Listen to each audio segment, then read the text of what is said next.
Good day, kabarangay, and welcome to Vox Sophia. And today, I would like to share with you yung talata sa Kawikaan. It runs, Fear of the Lord is the beginning of wisdom. Subalit, ang marami sa atin, ang konsepto ng Lord nila, ng Diyos, ay anthropomorphic.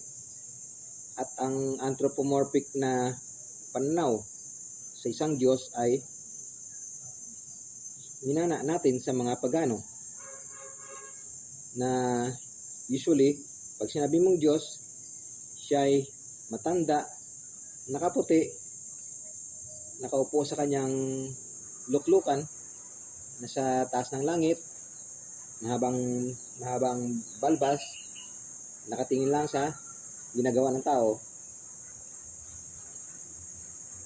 Ganon ang konsepto ng Diyos marami sa atin.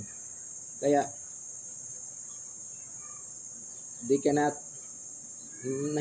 mahirap na i-reconcile or sundin ang talata na yan, fear of the Lord. Left and right, makikita natin na marami pa ring makasalanan or gumagawa ng masama because mali yung kanilang mga tinuro sa kanila. Mali yung mga konsepto ng mga tinuro sa kanya. Simply put, sa ibang pananaw naman, ang ibig sabihin ng talata na yan ay matakot ka sa Diyos, matakot ka sa karma. Kasi ang konsepto ng Diyos ninyo ay matanda, ulianin, at baka gumagawa ka ng nagpapalusot ka, nagdidiskarte ka, baka sakaling makalusot. At nakakalusot nga rin kasi nga hindi alam yung tunay na batas ng mundo. Subalit, kung isisiksik ninyo or tingnan ninyo ang katotohanan na ang batas ng mundo ay kung anong tinanim, siya yung aanihin. Yun ang tunay at hindi nagkakamali na hindi nag-uulianin na batas ng mundo.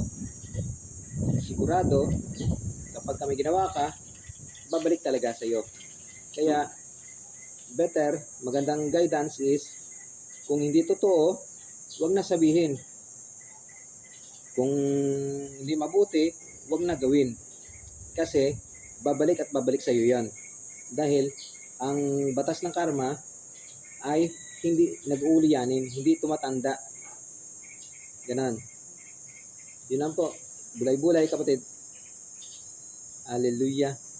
Bye-bye.